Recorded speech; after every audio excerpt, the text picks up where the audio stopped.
धर्मपुर नाम का एक गांव था जहां किशन अपनी बीवी और अपने बच्चों के साथ रहा करता था। वो अपने परिवार का बहुत ख्याल रखता था। गांव हाईवे के करीब होने की वजह से वहां का कारोबार बहुत अच्छा चलता था। किशन वैसे तो एक बहुत गरीब किसान था। उसका शहर जाकर दुकान खोलने का ख्वाब था।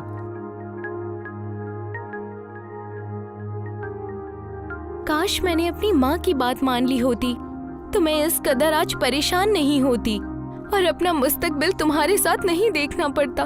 तुम हर समय मुझे ताना सुनाती हो। अपने मायके क्यों नहीं चली जाती? यहाँ कम से कम तुम्हें 2 वक्त की दाल रोटी तो मिल रही है, वहाँ तुम्हें क्या मिलेगा?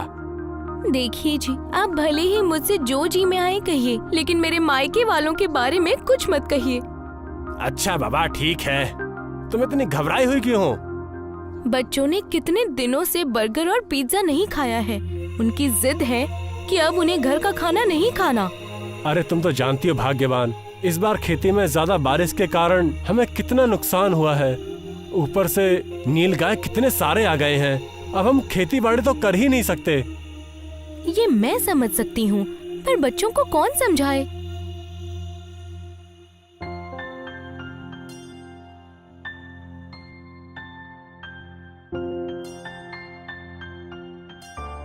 किशन अपने दोनों बच्चों को स्कूल से घर लेकर आता है।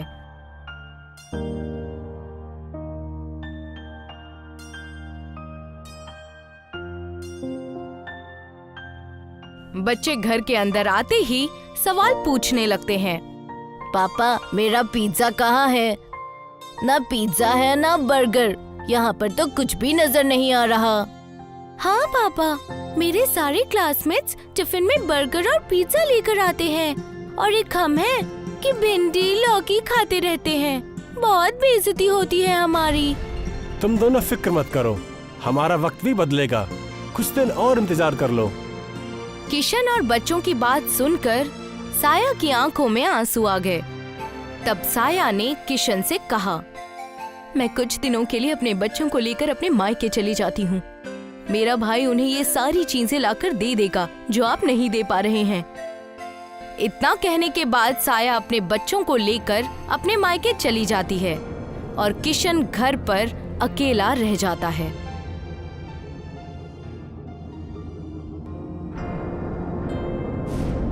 मेरी पत्नी और मेरे बच्चे मुझसे दूर हो गए। हे भगवान, और कैसे दिन देखूंगा मैं? मुझे ही कुछ करना होगा। किशन को रोता देख वहाँ पर गांव के बहुत बड़े जमींदार रामचरण सिंह आ गए और किशन से पूछने लगे। अरे किशन, क्या बात है भाई? क्यों गंगा जमुना बहा रहे हो?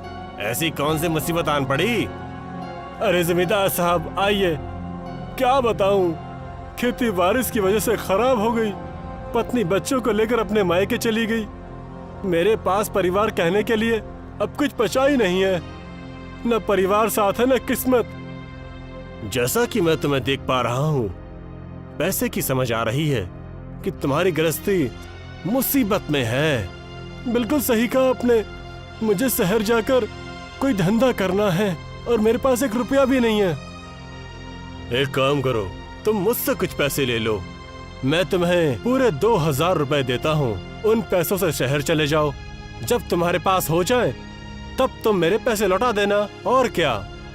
बड़ी मेहरबानी होगी आपकी मालिक, इतना मेरे लिए किसी ने भी नहीं किया। मैं आपका एहसान कभी नहीं भूलूंगा। मैं आपके पैसे ब्याज सहित लौटा दूंगा। किशन जमींदार से पैसे ले लेता है और शहर चला जाता है और शहर में दर बदर भटकने के बाद उसे एक आटा चक्की मिल में नौकरी मिल जाती है। किशन, मैं तुम्हें महीने के 8000 रुपए दूंगा। तुम्हें दिल लगाकर आटा चक्की की दुकान में काम करना है। मुझे तुम्हारी कोई भी शिकायत नहीं सुननी। जी मालिक साहब, मैं बिल्कुल ऐसा ही करूंगा। मैं आपको शिकायत का कोई मौका नहीं दूंगा। किशन कुछ दिन उस आटा चक्की में काम करता है। एक दिन हिसाब के हेर फेर की वजह से उसका उस आटा चक्की के मालिक के साथ झगड़ा हो जाता है। मैंने तुम्हें कितना ईमानदार समझा था, पर तुम तो चोर निकले। मुझे तुमसे ये उम्मीद नहीं थी। निकल जाओ मेरी दुकान से और बाजार में कभी नजर मत आना। तुम्हें अब यहाँ कोई भी काम नहीं देने वाला। मैंने कोई भी चोरी नहीं की। आप मुझ पर ये बुरा इल्जाम मत लगाइए। और हाँ, मुझे भी आपके पास कोई काम नहीं करना। मुझे मेरी 2 महीने की तनख्वाह मुझे दे दीजिए बस। किशन अपने मालिक से पैसे लेकर सामने वाले पिज्जा की दुकान पर बैठ जाता है और देखता है। आओ आओ, गर्मा गर्म पिज्जा खाओ। यार मैं अकेले कितना काम करूं? मुझे कुछ समझ में नहीं आ रहा। कोई एक बंदा मिल जाए तो मैं उसके ऊपर अपनी जिम्मेदारी सौंप दूं। लच्छू की बात सुनकर किशन उसके पास चला गया और कहने लगा, भाई साहब, क्या मैं आपकी दुकान में काम कर सकता हूँ? मुझे भी पिज्जा बनाना सिखा दीजिए। मैं आपके झूठे बर्तन धोने के लिए भी तैयार हूँ। लगता है मजबूर है। इसकी मजबूरी का मैं बखूबी फायदा उठाऊंगा। हाँ हाँ, क्यों नहीं। तुम मेरी दुकान में काम कर सकते हो, लेकिन एक ही शर्त पर। मैं तुम्हें तनख्वाह सिर्फ 2,000 दूंगा और काम पूरे दिन करवाऊंगा। मुझे ये शर्त कबूल है, मैं जरूर काम करूंगा। इतना कहकर किशन उस दुकान पर काम करने लगा। धीरे धीरे 1 महीना बीत चुका था। किशन अब पिज्जा बनाना बखूबी जान चुका था।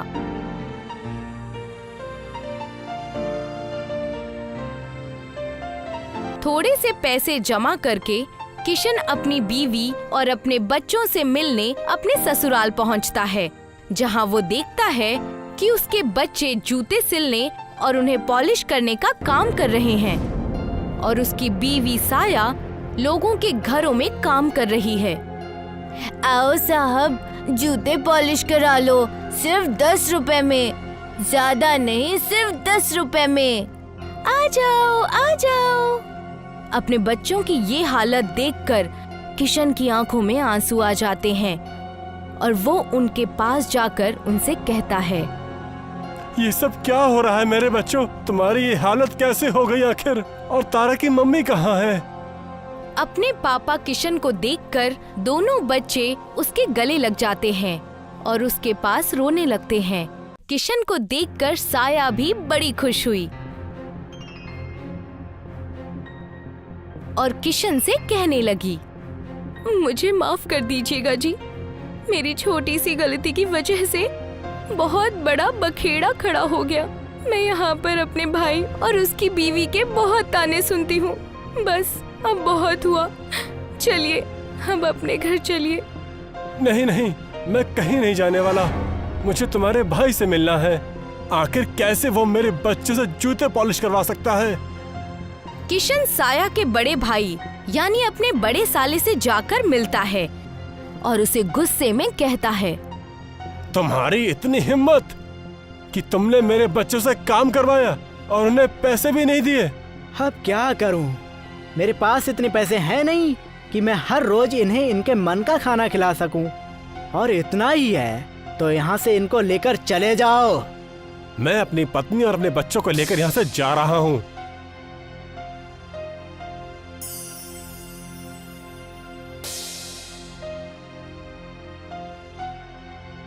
किशन अपने बच्चों और अपनी बीवी के साथ अपने गांव चला आता है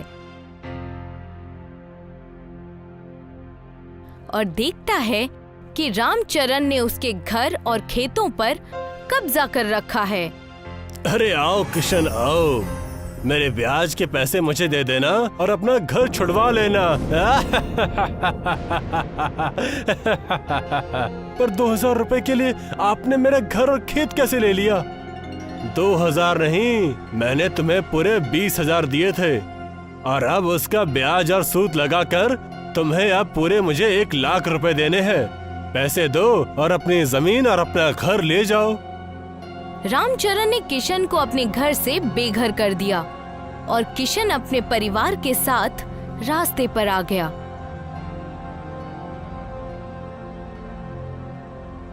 और तब किशन ने अपनी बीवी साया से कहा, तुम फिक्र मत करो मेरी जान, मेरे पास एक तरकीब है जो हमें करनी है।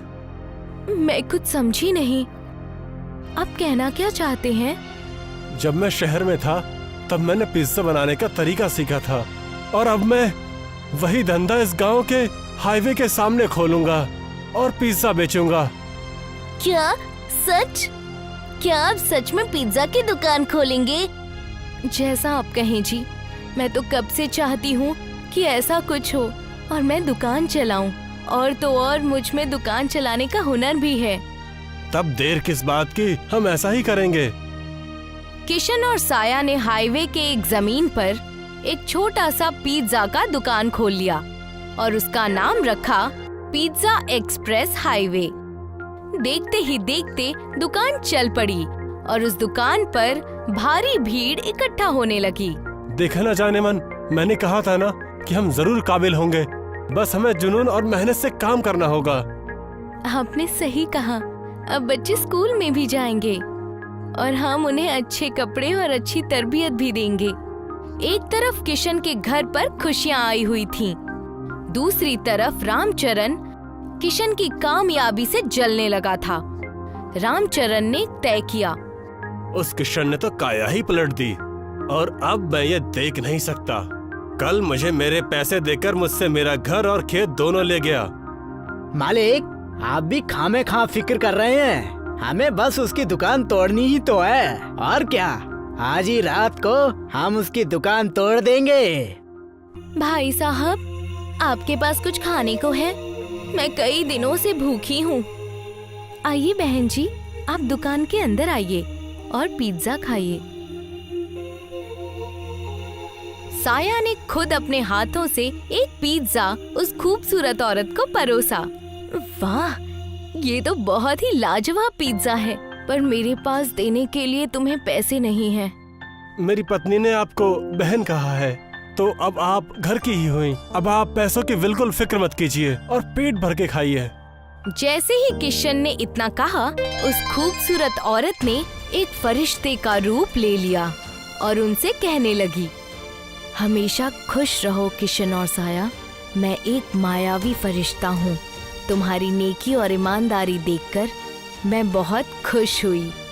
अब से तुम जो भी पिज्जा बनाओगे वो एक बड़ा पिज्जा बन जाएगा और एक पिज्जा खाते ही सभी का पेट भर जाएगा। तुम्हारे दुकान को अब कोई नुकसान नहीं पहुंचा सकता। हमेशा खुश रहो। इतना कहकर वो वहां से चली गई और किशन और साया उस फरिश्ते की दुआ से बेहद खुश हो गए।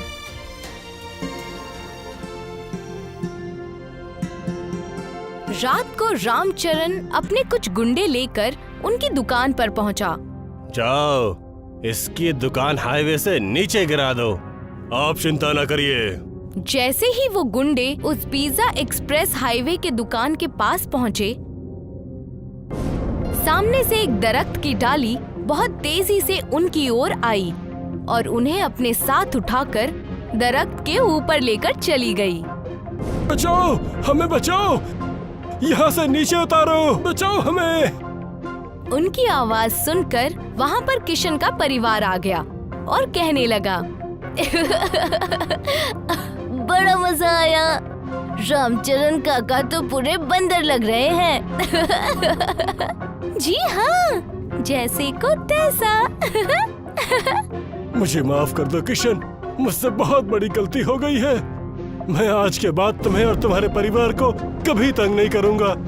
साया के भाई को भी मैंने ही पैसे दिए थे ताकि तुम्हारी पत्नी और बच्चे खुश ना रहें। सिर्फ तुम्हारी वजह से मेरा खानदान कितनी बड़ी मुसीबत में था, तुम्हें कुछ अंदाजा भी है? जाओ, तुम लोग अब ऐसे ही तड़पो। किशन और साया वहाँ से चले गए। रामचरण को अपनी गलती का एहसास हो गया था। उस दरख्त ने उन्हें नीचे उतार दिया।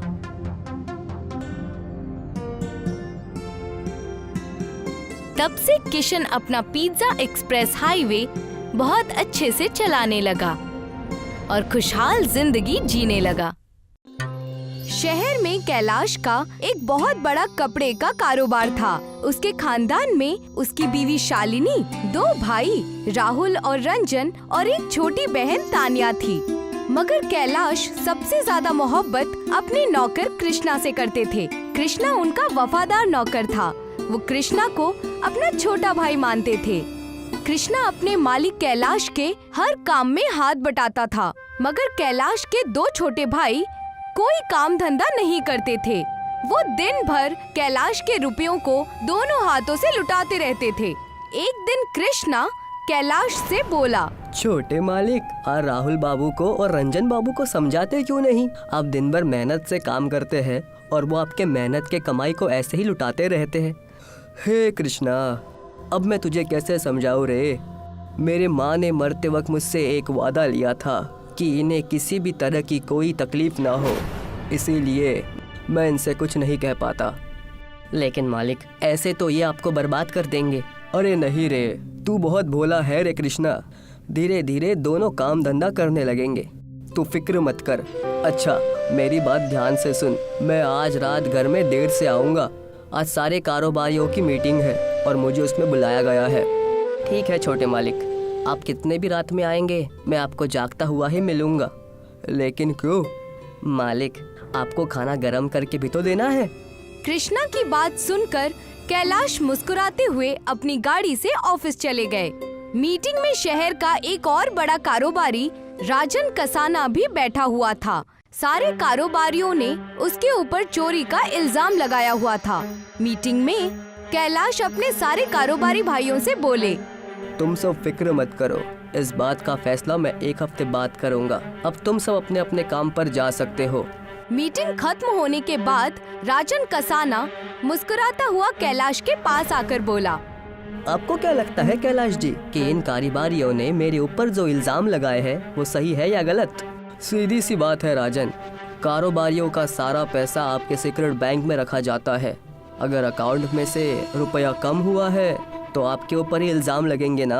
मैंने बैंक मैनेजर से बात कर ली है, एक हफ्ते के अंदर ये पता लग जाएगा कि आपके ऊपर लगे हुए इल्जाम सही है या गलत।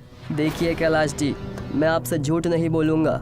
ये सच है कि मैंने कारोबारियों के 100 करोड़ रुपए चुराए हैं। अगर आप उन कारोबारियों के सामने मुझे बेगुनाह साबित करेंगे तो मैं उनमें से 50 करोड़ रुपए आपको देने के लिए तैयार हूँ। राजन की बात सुनकर कैलाश बुरी तरह से नाराज हो गए। उन्होंने एक जोरदार थप्पड़ राजन के गाल पर जड़ दिया। तुम्हें शर्म आनी चाहिए राजन, अब तो मैं तुम्हें जेल में भिजवा कर ही रहूंगा। इतना कहकर कैलाश वहाँ से चले गए। राजन कसाना गुस्से से दांत पीसता हुआ बोला, तुझे मैं इस लायक ही नहीं छोड़ूंगा कि तू मुझे जेल तक पहुंचाए। राजन कसाना एक मुजरिम किस्म का आदमी था। उसने अपने सभी गुंडों को बुलाकर कहा, आज रात तुम लोग कैलाश के फैक्ट्री में आग लगा दो। मुझे खबर मिली है कि कुछ दिन पहले कैलाश ने 1 करोड़ रुपए का माल अपने फैक्ट्री में रखा हुआ है। उसने अभी तक उस माल का इंश्योरेंस भी नहीं किया हुआ है। फैक्ट्री जलने के बाद कैलाश सड़क पर आ जाएगा। राजन कसाना के गुंडों ने उसी रात कैलाश की फैक्ट्री में आग लगा दी। कैलाश की फैक्ट्री जलकर राख हो गई और साथ ही साथ उसके अंदर रखा हुआ करोड़ों रुपए का माल भी। कैलाश सड़क पर आ गया। इतने बड़े नुकसान का कैलाश पर बहुत बड़ा सदमा लगा और एक रात कैलाश की अचानक तबीयत बिगड़ गई। कैलाश की बहन तान्या अपने छोटे भाइयों के नंबर पर कॉल मिला कर थक गई, मगर किसी भी भाई ने उसका फोन नहीं उठाया और कैलाश के पास इतने भी पैसे नहीं बचे थे कि वो अपना इलाज कर सके। कुछ ही वक्त में कृष्णा कुछ पैसे ले आया। डॉक्टर को दिखाने के बाद कैलाश ने अपने नौकर कृष्णा से कहा, कृष्णा, तेरे पास ये पैसे कहाँ से आए? मेरे पास तो फूटी कौड़ी भी नहीं है। क्या तू किसी से उधार मांग कर लाया है? नहीं मालिक, जब आपकी तबीयत ज्यादा नासाज हो गई तो मैंने रंजन बाबू के जेब से कुछ पैसे निकाल लिए थे। मैंने उन्हें कुछ पैसे अपने जेब में रखते हुए देखा था। कृष्णा ने ये बात बोली ही थी कि तभी कैलाश के दोनों भाई गुस्से से आकर बोले, इसने चोरी की है भैया। तेरी हिम्मत कैसे हुई मेरे जेब से पैसे निकालने की? बड़े मालिक की अचानक तबीयत नासाज हो गई थी, मैंने इसी वजह से आपके जेब से पैसे निकाल लिए। मेरे पास इतने फालतू पैसे नहीं है कि मैं इनके इलाज में पैसे खर्च करूं। आइंदा मेरे जेब में हाथ मत डालना। ये कैसी बातें कर रहे हैं आप रंजन बाबू? जब बड़े मालिक का वक्त अच्छा था तो आपने उनकी दौलत दोनों हाथों से लुटाई, और आज जब उनका बुरा वक्त आया तो आप उनके इलाज के लिए थोड़े से पैसे भी खर्च नहीं करना चाहते। मैंने अपने आंखों से कई बार आपको बड़े मालिक की जेब से पैसे निकालते हुए देखा है, और जब भी मैंने बड़े मालिक से इस बात की शिकायत की तो उन्होंने हमेशा मुस्कुराकर टाल दिया। मुझसे जुबान लड़ाता है बदतमीज नौकर। रंजन ने कृष्णा को बुरी तरह से पीट दिया। बड़े मालिक, ये मुझे मार रहे हैं, आप इनसे कुछ क्यों नहीं कहते? तुमने चोरी की है कृष्णा, इसी वक्त मेरे घर से निकल जाओ। ये क्या बोल रहे हैं आप बड़े मालिक? आप मेरे ऊपर शक कर रहे हैं? अरे मैंने सिर्फ आपके इलाज के लिए रंजन बाबू के जेब से पैसे निकाले थे। हाँ, लेकिन तेरी हिम्मत कैसे हुई चोरी करने की? थोड़ा सा नासाजी हो गया था, मरा तो नहीं जा रहा था, इसी वक्त मेरे घर से निकल जा। कैलाश ने कृष्णा को धक्के देकर घर से बाहर निकाल दिया। कृष्णा आंखों में आंसू लिए चीखते हुए बोला, हाँ जा रहा हूँ और कभी भी इस घर में दोबारा कदम नहीं रखूंगा मालिक। बड़ी मालिक, रंजन बाबू ने जब मुझे थप्पड़ मारा तो मुझे इतना बुरा नहीं लगा जितना आपके इस धक्का देने से बुरा लग रहा है। आज मुझे ये दुनिया समझ में आ गई है। बड़े मालिक का नौकर चाहे कितना भी बड़ा क्यों ना हो जाए, उसका सर बड़े मालिक के जूतों से हमेशा नीचे ही दबा रहता है। इतना बोलकर कृष्णा कैलाश के घर से बाहर निकल गया और गुस्से से एक फुटपाथ पर जाकर रोने लगा कि तभी एक आदमी दौड़ता हुआ उसके नजदीक आकर गिर गया। वो आदमी बुरी तरह से हाँफ रहा था और उसके जिस्म से खून बह रहा था। ये तुम्हें क्या हुआ? तुम्हें तो गोली लगी है। वो आदमी एक छोटी सी शीशी और एक बड़ी सी फाइल कृष्णा को पकड़ाते हुए बोला, मैं एक साइंटिस्ट हूँ, मेरे पीछे कुछ लोग लगे हुए हैं। तुम मुझे यहाँ के मालूम नहीं पड़ते, तुम कस्बे के मालूम होते हो। लेकिन ये है क्या? इस शीशी में तैयार किया हुआ एक ऐसा फॉर्मूला है कि जिससे तुम हीरे का एक महल बना सकते हो, और इस फाइल में उसका फॉर्मूला भी बना हुआ है। तभी कुछ लोग हाथ में बंदूक पकड़े हुए कृष्णा की ओर दौड़ते हुए आने लगे। कृष्णा वहाँ से भाग गया और सीधा अपने गांव पहुँच गया। कृष्णा की थोड़ी बहुत खेती पड़ी हुई थी। कृष्णा अपने खेतों में कटहल की सब्जी बोने लगा और उसने उस आदमी के बताए अनुसार उस शीशी में केमिकल का इस्तेमाल कटहल की फसल पर किया तो उसके सामने एक चमत्कार हो गया। दरख्त पर हीरे के कटहल उगाए। ये देखकर कृष्णा खुशी से पागल हो गया। उसी वक्त उसकी माँ भी वहाँ पर मौजूद थी। माँ देखना, अब मैं कुछ ही दिनों में अमीर हो जाऊंगा। अमीर होने के बाद मैं सबसे पहले अपने बड़े मालिक को जवाब दूंगा, क्योंकि उन्होंने भी मुझे चोर कहा था, जबकि मैंने उनके लिए ही चोरी की थी। कृष्णा की बात पर माँ मुस्कुराते हुए बोली, मैं कैलाश को बहुत वक्त से जानती हूँ बेटा। जब तू बहुत छोटा था तब वो तुझे बड़े मोहब्बत से यहाँ से ले गया था। उस बेचारे ने तुझे इस वजह से घर से निकाल दिया कि वो गरीब हो गया था। उसे बिल्कुल भी पसंद नहीं आया था कि उसके छोटे भाई ने उसके सामने तुझे हाथ लगाया, इसीलिए उसने तुझे अपने पैरों पर खड़ा होने के लिए घर से बाहर निकाल दिया। अपनी माँ की बात सुनकर कृष्णा गहरी सोच में पड़ गया। अब समझ में आया माँ कि जाते हुए बड़े मालिक रो क्यों रहे थे। तो फिक्र मत कर, मैं सब कुछ ठीक कर दूंगा। कृष्णा ने सारे हीरे के कटहल बेच दिए और बहुत रईस हो गया। लेकिन जब वो कैलाश के घर पर गया तो उसे पता चला कि कैलाश की बीवी मर चुकी है और कैलाश के भाइयों ने उसे धक्के देकर घर से बाहर निकाल दिया है। कैलाश का घर भी बिक चुका है। कृष्णा ने पूरे शहर में कैलाश और तानिया की तलाश शुरू कर दी। तलाश करते करते वो कैलाश की फैक्ट्री गया। फैक्ट्री का एक पुराना मजदूर कृष्णा से बोला, कैलाश जी के साथ तो बहुत बुरा हुआ है कृष्णा, तुमने आने में थोड़ी शायद देर कर दी। मुझे कैसे भी करके बस एक बार बड़े मालिक का पता मिल जाए। जानते हो कृष्णा, मैंने अपनी जिंदगी में कैलाश जी जैसा दिलदार इंसान नहीं देखा। सच तो ये है कृष्णा कि कैलाश की फैक्ट्री में आग लगी ही नहीं थी, बल्कि लगाई गई थी। ये क्या बोल रहे हैं आप? मैं बिल्कुल सच कह रहा हूँ कृष्णा, वो किसी और ने नहीं बल्कि राजन कसाना ने लगाई थी। बस एक चीज मेरे जहन में नहीं आती कि आखिर वो फैक्ट्री में आग लगाने में वो कामयाब कैसे हो गया।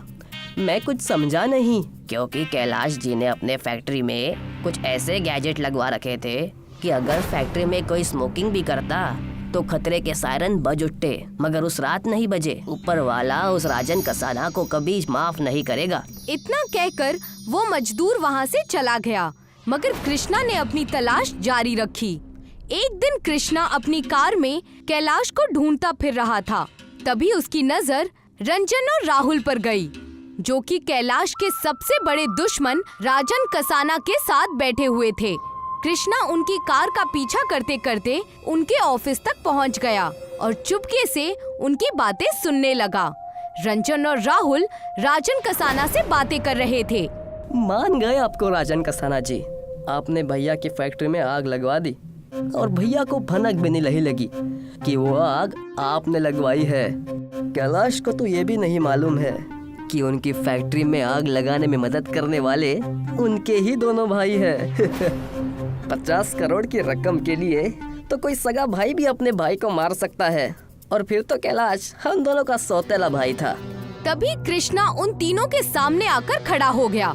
वो तीनों कृष्णा को देखकर बुरी तरह से घबरा गए। कृष्णा, तूने ये महंगे कपड़े कैसे पहन लिए हैं? क्या कहीं से चुरा कर ले आया है? चुरा कर नहीं राजन बाबू, बल्कि अपने मेहनत से कमाया है। और तुम दोनों क्या जानो मेहनत करना। तुमने तो सिर्फ अपने बड़े भाई की दौलत को दोनों हाथों से उड़ाया है, लेकिन तुम दोनों इतना नीचे गिर जाओगे ये मैंने सपने में भी नहीं सोचा था। अरे कोई सगा भाई भी अपने भाइयों के लिए इतना नहीं करता जितना बड़े मालिक ने तुम दोनों सौतेले भाइयों के लिए किया। हाँ तो तू हमारा क्या बिगाड़ लेगा? फिलहाल मुझे सीधी तरीके से ये बता दो कि बड़े मालिक कहाँ है। हमें नहीं पता वो कहाँ है। अगर ढूंढना ही है तो जाकर उन्हें किसी मंदिर के बाहर ढूंढ। दोनों बहन भाई भीख मांग रहे होंगे। तुम दोनों कर में चाहकर भी कुछ नहीं कर सकता, क्योंकि बड़े मालिक तुम दोनों से बेहद प्यार करते थे। तुम्हें तुम्हारे किए की सजा ऊपर वाला देगा। लेकिन राजन कसाना, जिस दिन मुझे बड़े मालिक मिल गए ना, उसी दिन मैं तुझे तेरे किए की सजा दूंगा। इतना कहकर कृष्णा गुस्से से बाहर निकल गया। कृष्णा ने पागलों की तरह कैलाश की तलाश जारी रखी। कुछ महीनों बाद कृष्णा एक मंदिर में पहुंचा। उसने देखा कि कैलाश और उसकी छोटी बहन तान्या मंदिर के बाहर बैठे हुए थे। ये देखकर कृष्णा की आंखों में आंसू आ गए। वो दौड़ता हुआ कैलाश के पास पहुंच गया। मैं आ गया मालिक, मुझे माफ कर देना। मैं आपके बर्ताव को समझ नहीं पाया, मैंने आपको गलत समझा। कृष्णा को रईस देखकर कैलाश की आंखों में खुशी के आंसू आ गए और तान्या के भी। तेरे जाने के बाद मेरी पत्नी भी मुझे छोड़ के चली गई कृष्णा, और मुझे कुछ दिन पहले पता चला कि मेरे फैक्ट्री में आग मेरे ही भाइयों ने लगाई थी, और ऊपर वाले ने उन्हें इस पाप की सजा भी दे दी। वो दोनों परसों एक रोड एक्सीडेंट में मारे गए। शायद आपको पूरी बात नहीं पता बड़े मालिक, इस खेल का असली खिलाड़ी राजन कसाना था। उसने ही रंजन बाबू और राहुल बाबू को भड़काया और उन दोनों को 50 करोड़ का लालच देकर आपके फैक्ट्री में आग लगवाई। असली मुजरिम राजन कसाना है। तभी अचानक कैलाश लड़खड़ाते हुए जमीन पर गिर गया। ये देखकर कृष्णा और तान्या बुरी तरह से घबरा गए। आप फिक्र मत कीजिए मालिक, मैं आपको अभी और इसी वक्त अस्पताल ले चलता हूँ। नहीं कृष्णा नहीं, तू बिल्कुल सही वक्त पर आया है। दरअसल मुझे कैंसर हो गया है, अब मैं नहीं बचूंगा। लेकिन मेरे जाने के बाद तू तान्या का ख्याल रखना, उससे शादी कर लेना और राजन कसाना को छोड़ना मत। इतना कहकर कैलाश ने दम तोड़ दिया। कृष्णा ने कैलाश का अंतिम संस्कार कर दिया और उसी दिन तान्या से शादी भी कर ली। कृष्णा अब बहुत रईस आदमी बन चुका था। कृष्णा ने ठीक राजन कसाना की तरह उसकी ही फैक्ट्री में आग लगवा दी। राजन कसाना भी सड़क पर आ गया, मगर वो इस सदमे को बर्दाश्त न कर सका और पागल हो गया। कुछ दिनों बाद कृष्णा अपनी बीवी तान्या को लेकर अपने गांव चला गया और वहाँ एक कोठी बनवाकर रहने लगा। कृष्णा आज भी हीरे के कटहल उगाता है। एक छोटा सा बच्चा रोड पर अखबार बेच रहा होता है। उसका नाम रमन होता है। आज की ताजा खबर, आज की ताजा खबर। वो जहाँ पर अखबार बेच रहा होता है वहाँ बहुत भीड़ होती है, पर रमन पर कोई भी गौर नहीं कर रहा होता। तभी विक्रम नाम का एक आदमी आता है और रमन से कहता है, अरे बेटा, अखबार दे दो। आज की ताजा खबर क्या है? इंडिया ने T20 वर्ल्ड कप जीता है। हमारे देश का नाम मशहूर हो गया है। अरे ये तो बहुत अच्छी बात है। तुम किस दर्जे में तालीम लेते हो? मैं स्कूल नहीं जाता, अखबार ही बेचता हूँ। मैं कभी स्कूल नहीं गया। विक्रम को ये बात बेहद बुरी लगती है अरे मगर तुम्हारी उम्र तो तालीम लेने की है। कैसे माँ बाप है तुम्हारे जो तुम्हारे इतनी छोटी उम्र में तुमसे काम करवाते हैं? नहीं, उनकी कोई गलती नहीं है। वो तो इस दुनिया में है भी नहीं। अब्बा की तो मेरे जन्म से पहले ही मौत हो गई थी और मेरी अम्मी भी घर घर बर्तन धोने का काम करती है, जिससे घर चलाने में बहुत मुश्किल होती है। तुम्हारी अम्मा को पता है कि तुम इस तरह रोड पर अखबार बेचते हो? नहीं, उन्हें नहीं पता है। वो नहीं चाहती कि मैं काम करूं, पर मैं उनका इमायत बनना चाहता हूं। वो बोल ही रहा होता है कि पुलिस आ जाती है और सभी रोड के बगल की दुकानों को तोड़ना शुरू कर देती है। इसी में रमन की दुकान भी टूट जाती है। अरे चलो चलो चलो, यहाँ से खाली करो, रास्ता साफ करो, चलो। विक्रम को ये सब देखकर बेहद बुरा लगता है। वो रमन को ढूंढने की कोशिश करने लगता है, पर पुलिस वाले बाकी सारे दुकानदारों के साथ साथ रमन को भी अपनी गाड़ी में बिठा लेते हैं और थाने ले जाते हैं। हे भगवान, उस छोटे से बच्चे को उठा कर ले गई पुलिस। वो अपनी माँ को बिना बताए अखबार बेचता था। अब मुझे उसकी मदद करनी चाहिए। विक्रम भी थाने पहुंच जाता है और पुलिस वाले से बात करता है। जनाब, आपने इन सब लोगों को क्यों पकड़ रखा है? ये तो बेचारे अपना कारोबार इत्मीनान से कर रहे थे। अरे ये लोग गैर कानूनी तरीके से दुकान लगाकर रोड पर बैठ जाते हैं। इनकी वजह से जाम लग जाता है। अरे हम भी इनकी पेट पर लात नहीं मारना चाहते, पर मजबूरी है, हमें ऊपर से ऑर्डर आया है। विक्रम पुलिस की बातें सुनता है और रमन की ओर देखता है और फिर वो पुलिस से कहता है, जनाब, मैं उस बच्चे की जमानत कराना चाहता हूँ। उसे आप छोड़ दीजिए प्लीज। उसकी माँ घर पर इंतजार कर रही होगी। चलो, आपकी बात ठीक है, यहाँ दस्तखत करके उसको ले जाइए। विक्रम रमन को अपने साथ लेकर बाहर आ जाता है। तुझे भूख लगी है? अरे लगी ही होगी। चल तुझे मैं खाना खिलाता हूँ। विक्रम रमन को लेकर एक फूड प्लाजा में आता है। वो फूड प्लाजा विक्रम का ही होता है। वहाँ पिज्जा, बर्गर और मोमोज जैसे फास्ट फूड मिलते हैं। बेटा बता, तू क्या खाएगा? अब पिज्जा खाएगा? नहीं, मेरे पास पैसे नहीं है। आपने मेरी जमानत कराई, वही आपका एहसान है। अरे ये फूड प्लाजा मेरा ही है, तुझे पैसे देने की जरूरत नहीं है। तुझे जो भी खाना हो तू अपनी मर्जी से खा ले। मैं तुझे अपना समझकर ही कह रहा हूँ। रमन को विक्रम एक पिज्जा दिलाता है। रमन उस पिज्जा का एक टुकड़ा खाता है और फिर रख देता है। विक्रम ये देखकर रमन से पूछता है, क्या बात है रमन, तुझे यहाँ पर अच्छा नहीं लगा क्या? तूने पहले ये कभी नहीं खाया होगा, है ना? रमन अपना सर हिलाता है, जिससे वो बताना चाह रहा होता है कि वाकई उसे वो लजीज नहीं लगा। मुझे घर जाना है। मेरी अम्मी ने भी मेरे लिए खाना बनाकर रखा होगा। वो इससे कहीं ज्यादा लजीज होता है। मैं वही खाऊंगा। आपकी मदद के लिए शुक्रिया। अरे बेटा, तुझे शुक्रिया कहने की जरूरत नहीं है। और आज से तू रास्ते पर अखबार नहीं बेचेगा। देख, तुझे कल से मेरे फूड प्लाजा पर आना है और मैं तुझे काम दूंगा। ठीक है, मैं कल आता हूँ। विक्रम भी अपने घर चला जाता है। फिर अगली सुबह वो बैठा सोच रहा होता है। वो बच्चा अपनी माँ का सहारा बनना चाहता था। हालात की वजह से वो वक्त से पहले ही बड़ा हो गया। उसका बचपन भी फिक्रमंदी में गुजर रहा है। ना जाने वो कितनी मुश्किलों का सामना कर रहा है। आज वो आएगा तो मैं उससे कहूँगा कि मैं उसे पढ़ाऊंगा। वो अब काम न करे, उसे सिर्फ अच्छे से तालीम लेनी होगी। सुबह सुबह रमन विक्रम के फूड प्लाजा पर पहुंच जाता है। वो काम करने के लिए तैयार होता है। विक्रम उसे जैसे ही बोलता है कि वो उसकी तालीम कराना चाहता है, तो वो कहता है, नहीं, मैं अपनी तालीम अपने दम पर करना चाहता हूँ। अगर आप मुझसे कुछ काम करवाओगे, मैं तभी आपकी मदद लूँगा। मैं भी आपकी मदद करना चाहता हूँ। अरे तू तो बहुत गैरतमंद है और ये बात बहुत अच्छी है। तो ठीक है, तो शाम को बावर्ची खाने में काम कर लेना और बचा हुआ खाना घर ले जाना, ठीक है? रमन ये मान लेता है और फूड प्लाजा पर काम करना चालू कर देता है। एक रात वो अकेले बैठकर बचा हुआ पिज्जा खा रहा होता है तभी विक्रम वहाँ पर आ जाता है और उसकी नजर रमन के पिज्जा पर पड़ती है। रमन, तुझे तो ये पसंद नहीं था। ये तू उसके ऊपर क्या डालकर खा रहा है? अब तुझे ये कैसी लग रही है? हाँ? ये एक कस्टमर ने ऑर्डर करके छोड़ दिया था और मेरी अम्मी ने मुझे टिफिन में तरबूज काट कर दिए थे, तो मैंने उसी तरबूज को इस पिज्जा के ऊपर डाल दिया।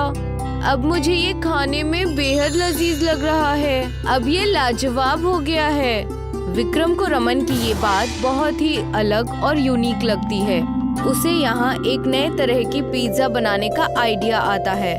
वो रात भर बैठकर उस आइडिया पर काम करता है और अगली सुबह तरबूज पिज्जा के नाम से एक नए तरह के पिज्जा का लॉन्च करता है। पिज्जा बेहद लाजवाब होता है और बहुत ही जल्द विक्रम की दुकान तरबूज पिज्जा के लिए मशहूर हो जाती है। दूर दूर से लोग विक्रम का तरबूज पिज्जा खाने आते हैं। विक्रम इन सब का श्रेय रमन को देता है। रमन, देखो तुम्हारा स्पेशल पिज्जा लोगों में कितना मशहूर हो गया है। तुमने ही मुझे तरबूज पिज्जा बनाने का आइडिया दिया है, इसलिए अब तुम्हें यहाँ पर काम करने की कोई जरूरत नहीं है। इस पिज्जा से मुझे जितनी भी आमदनी होगी वो सब मैं तुम्हारे नाम कर दूंगा, क्योंकि इसके असली हकदार तो तुम ही हो। आज से तुम सिर्फ पढ़ाई करोगे और हमारा नाम रोशन करोगे। ठीक है? जी भैया, ठीक है। इसके बाद रमन की तालीम भी अच्छे से हो जाती है और वो आगे चलकर जिंदगी में बेहद सफल होता है और वो अपनी अम्मी और विक्रम का नाम रोशन करता है।